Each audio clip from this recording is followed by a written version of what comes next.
Shalom pemirsa, berjumpa kembali bersama saya dalam pembahasan buku Penata Layanan Motivasi Hati. Kita akan mempelajari kehidupan seorang penata layan Kristen.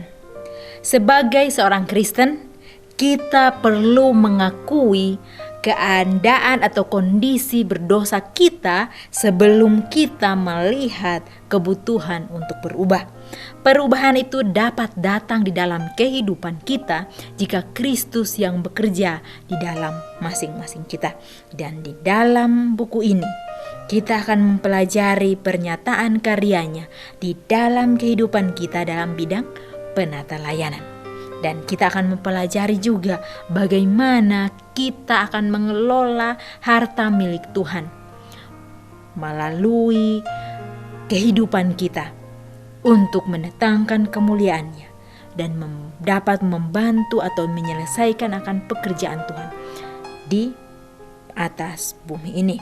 Dan juga melalui pelajaran ini kita dapat mengerti tujuan kita ada di dalam dunia ini. Apa visi dan misi kita? Apakah kita akan menjadi penyalur-penyalur kebenaran Tuhan melalui keseharian kita, atau kita terus mencerminkan akan kehidupan dunia ini? Namun sebelum kita akan mempelajari pelajaran ini, saya mengundang saudara-saudara untuk berhenti sejenak dari setiap kegiatannya. Mari kita sama-sama berkumpul dan kita akan mempelajari bersama saat ini dalam judul Kristus Sang Pencipta. Kita bisa baca dalam Kejadian 1 ayat 1, di mana pada mulanya Allah menciptakan langit dan bumi, dan juga Mazmur 33 ayat 6 sampai 9, Yesaya 45 ayat 11 dan 12, Yeremia 51 ayat 15 dan Yohanes 1 ayat 3. Apakah yang ayat-ayat ini beritahukan kepada kita tentang kebaikan dari dunia material? Kristus yang membentangkan langit dan meletakkan dasar bumi ini. Tangannya lah yang menggantungkan segala dunia di angkasa dan yang membentuk segala bunga di padang. Engkau yang menegakkan gunung-gunung dan dengan kekuatanmu. Kepunyaanmu lah laut, ialah yang menjadikannya. Mazmur 65 ayat 6, 95 ayat 5. Dialah yang mengisi bumi ini dengan keindahan dan udara dengan nyanyian, dan pada segala benda yang ada di bumi, di udara dan di langit, ia menyuratkan kabar kasih Bapa.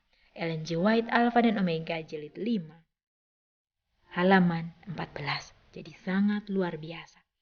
Kristus Sang Pencipta. Kita akan mempelajari bagaimana Tuhan kita telah menjadikan dunia ini dengan begitu luar biasanya. Kalau kita melihat mungkin saat ini dengan kasat mata manusia kita melihat ke dunia yang sudah jatuh ke dalam dosa, kita masih melihat keindahan-keindahan yang ditampilkan oleh dunia yang berdosa ini. Bagaimana kita dapat bayangkan dunia yang sebelum jatuh ke dalam dosa, sangat sempurnanya sehingga kita tidak bisa ucapkan dengan kata-kata. Begini saja kita sudah melihat begitu indah. Apalagi dunia yang pada saat diciptakan oleh Tuhan sendiri, atau Taman Eden itu. Dan kita akan menikmati dunia yang baru lagi Tuhan akan turunkan ke dunia ini jika kita tetap setia. Kita akan menikmati kesempurnaan dunia yang telah Dia janjikan bagi masing-masing kita. Dikatakan di sini, Tuhanlah yang memberikan atau yang mengisi bumi dengan keindahan dan mengisi udara dengan nyanyian oleh burung-burung, mengisi segala benda yang berada di bumi, di udara dan di langit, dan Ia menyuratkan akan kasih Bapa. Jadi kasih panjang sabar Tuhan, kasih yang sangat luar biasa yang telah Dia curahkan ke dunia ini. Hal-hal yang materi di dalam dan dari diri mereka sendiri tidaklah jahat. Tidak seperti beberapa agama yang mengajarkan bahwa dunia materi dan materi itu sendiri adalah buruk atau jahat, dan bahwa hal-hal rohani yang baik. Alkitab menghargai dunia materi. Jadi sangat luar biasa kalau kita melihat bagaimana kasihnya Tuhan itu sangat luar biasa. Dari hal-hal materi, kalau kita melihat keindahan dunia yang telah Tuhan ciptakan, bagaimana dasar-dasar bumi diletakkan, bumi ini digantungkan di angkasa, dan bagaimana bunga-bunga di padang menceritakan akan kasih Bapa itu. Dari kehidupan Bapa sendiri, materi adalah tidaklah jahat, tetapi setan mau menggunakan semuanya itu untuk menjerat kita jauh daripada Tuhan. Dikatakan di sini, Kristus Sang Pencipta, Tuhan menciptakan segalanya untuk kita dapat nikmati di dalam kehidupan kita. Namun setan melihat peluang dari situ. Dia ingin agar orang-orang tidak fokus kepada Bapa lagi, kepada kasih Bapa lagi, sehingga dia mengambil hal-hal ini menjadi jerat-jerat bagi orang-orang yang tidak setia kepada Tuhan. Dikatakan di sini, lagi pula Yesus sendiri menciptakan itu. Lalu bagaimana itu bisa menjadi jahat? Sayangnya itu bisa. Bagaimana dengan semua karunia Tuhan digunakan untuk menyesatkan dan kejahatan, tetapi itu tidak membuat karunia yang asli menjadi jahat. Jadi sangat luar biasa. Tuhan kita adalah Tuhan yang panjang sabar. Saat Dia melihat kehidupan kita, memberikan kita karunia-karunia, talenta-talenta yang seharusnya kita gunakan untuk kepujian dan kehormatan bagi nama Tuhan atau untuk kemuliaannya, kita menggunakan untuk kepentingan kita. Setan tidak mengatakan, "Oh, datang sembah saya," hanya untuk mementingkan akan diri kita saja. Kita sudah menyembahkan akan Dia. Bagaimana kita harus berhati-hati dengan semuanya ini. Dikatakan karunia-karunia yang Tuhan telah berikan bagi kita. Berarti Tuhan mempunyai rencana untuk kita dapat gunakan karunia-karunia itu untuk kepujian dan kehormatan bagi nama Tuhan. Mau melatih kita sebagai penatalan yang setia. Sebaliknya Tuhan menciptakan dunia materi, dan Dia ingin umatnya menikmati buah dan keuntungan dari dunia itu juga. Dan haruslah engkau, orang Lewi dan orang asing yang ada di tengah-tengah kamu, bersukarialah karena segala yang baik yang diberikan Tuhan Allahmu kepada kamu dan kepada seisi rumahmu. Jadi sangat luar biasa. Tuhan menciptakan semuanya ini untuk memberikan kita satu berkat yang melimpah. Dikatakan Dia ciptakan semuanya ini untuk kita dapat nikmati, untuk kita dapat menghasilkan buah dari setiap keuntungan dari dunia ini. Tetapi apakah fokus kita akan tetap kepada Kristus atau kepada materi yang ada? Inilah pengalihan yang secara halus kita sebenarnya tidak sadar dengan hal itu. Setan sudah memutarbalikan semuanya sehingga membuat orang berbondong-bondong datang untuk mencari materi itu, tetapi untuk dirinya sendiri, bukan untuk kemuliaan bagi nama Tuhan, tetapi untuk fokus kepada diri sendiri, sehingga orang lain dapat melihat kepada diri orang itu. Jadi fokusnya bukan kepada Tuhan lagi, tetapi kepada diri sendiri. Dikatakan di sini juga kita diberikan kesempatan untuk menikmati semuanya itu. Yesus adalah Sang Pencipta, dan bumi tidak lebih dan adalah buah contoh dari apa yang Dia telah ciptakan. Kemampuan kreatifnya memberikannya perspektif yang unik pada kehidupan itu dan mereka yang hidup di atasnya. Dia mengetahui nilai dari hal-hal materi, mengetahui bahwa Dia memberikan kepada kita untuk keuntungan kita dan bahkan untuk kesenangan kita. Dia mengetahui juga apa yang akan terjadi ketika manusia menyalahgunakan pemberian-pemberian itu. Dan bahkan membuat pemberian-pemberian berakhir dalam diri mereka sendiri. Ketika sebagaimana dengan semua yang lain, materi itu dimasukkan untuk digunakan bagi kemuliaan Tuhan. Jadi sangat luar biasa. Fokuskan kepada kita saat ini pelajaran bagaimana kita adalah penata layan yang setia. Bagaimana kita menggunakan sesuatu yang ada dalam kehidupan kita untuk kemuliaan dan kehormatan bagi nama Tuhan. Talenta-talenta kita, Tuhan memberikan itu untuk kita dapat nikmati. Baik menikmati untuk kehidupan kita di dunia ini, dan kita dapat menggunakannya untuk kemuliaan dan kehormatan bagi nama Tuhan. Inilah yang Tuhan ingin fokuskan pandangan kita kembali. Bagaimana kita jangan tertipu dengan semuanya ini. Seringkali orang mau untuk memegahkan akan dirinya sendiri, sehingga dia lupa akan pemberi atau pencipta kita itu.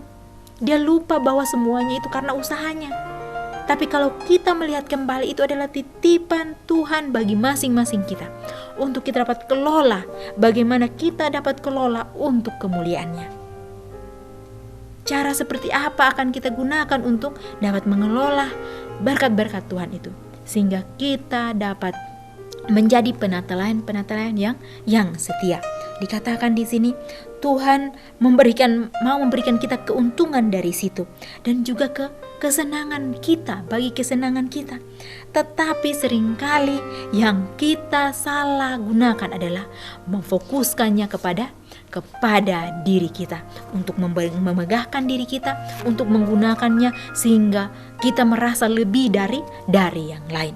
Tapi Tuhan mau mengajari kita saat ini, biarlah kita menjadi penata-layan yang setia.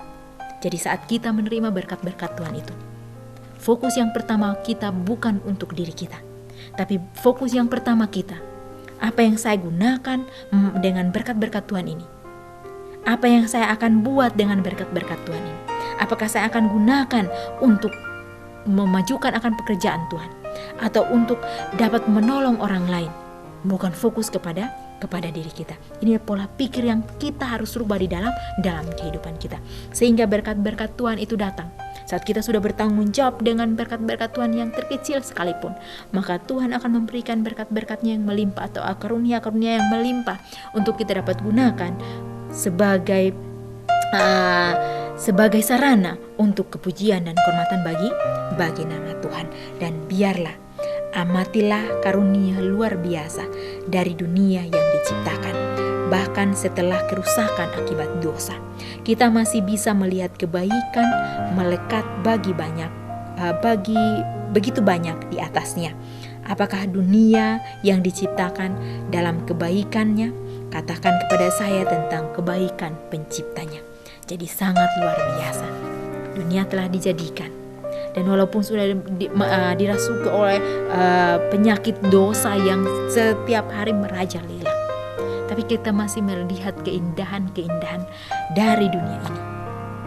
Itu menandakan mengingatkan kepada kita bahwa Tuhan kita, Tuhan yang dulu yang setia kepada umat-umatnya, saat ini pun Tuhan yang sama, masih setia bagi masing-masing kita. Dia masih setia dan memperlihatkan keindahannya melalui alam di sekitar kita, melalui keindahan-keindahan ciptaannya yang sangat luar biasa itu. Jadi Tuhan yang sama, Tuhan akan menyertai masing-masing kita untuk kita dapat menjalani setiap kehidupan ini, sehingga kita dapat menjadi penata-layan yang setia. Maka kita hari ini merenungkan akan setiap berkat-berkat Tuhan, merenungkan akan setiap kasih Bapa itu di dalam kehidupan kita, untuk kita dapat gunakan bagi pekerjaannya. Kita dapat gunakan untuk menyelesaikan misinya di dunia ini. Karena di dunia ini tidak akan lama lagi akan binasa. Saatnya tidak akan lama lagi Dia akan datang kembali untuk menjemput masing-masing kita.